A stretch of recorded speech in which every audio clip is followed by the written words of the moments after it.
पिछले पार्ट में देखा जब दो परिंदों की दोस्ती जंगल के सबसे बड़े इम्तिहान से गुजरी थी, जहां नीरा ने गोलू की जान बचाई थी। अब आगे पार्ट 2।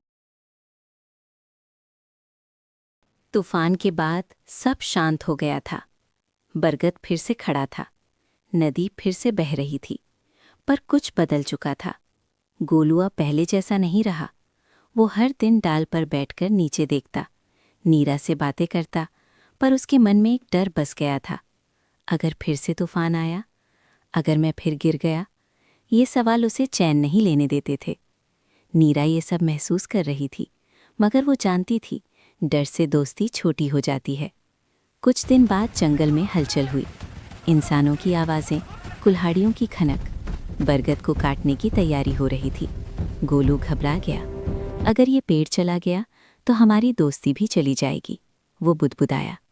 नीरा पहली बार पानी की सतह के पास आई, बोली, दोस्ती पेड़ से नहीं, निभाने वालों से जुड़ी होती है। लेकिन हालात मुश्किल थे। इंसानों ने जाल डाला, नदी के रास्ते बदले जाने लगे। पानी का बहाव तेज और खतरनाक हो गया। नीरा जाल में फंस गई। जाल उसके पंखों को जकड़ रहा था। नीचे से एक हल्की सी आवाज आई, गोलू।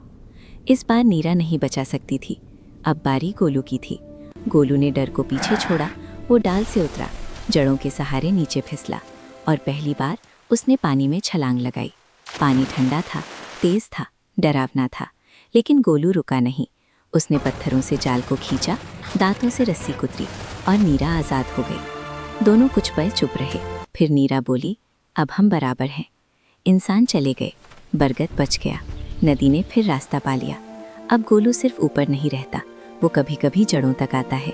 और नीरा सिर्फ नीचे नहीं रहती, वो कभी कभी सतह तक आती है। क्योंकि उन्होंने समझ लिया था, दोस्ती तब पूरी होती है जब कोई अपनी दुनिया छोड़कर दूसरे की दुनिया में उतरने को तैयार हो। इस कहानी का सफ़र यहीं ख़त्म होता है, पर कहानियाँ भी बाकी हैं। सब्सक्राइब करके साथ बने रहो। Thank you so much for watching.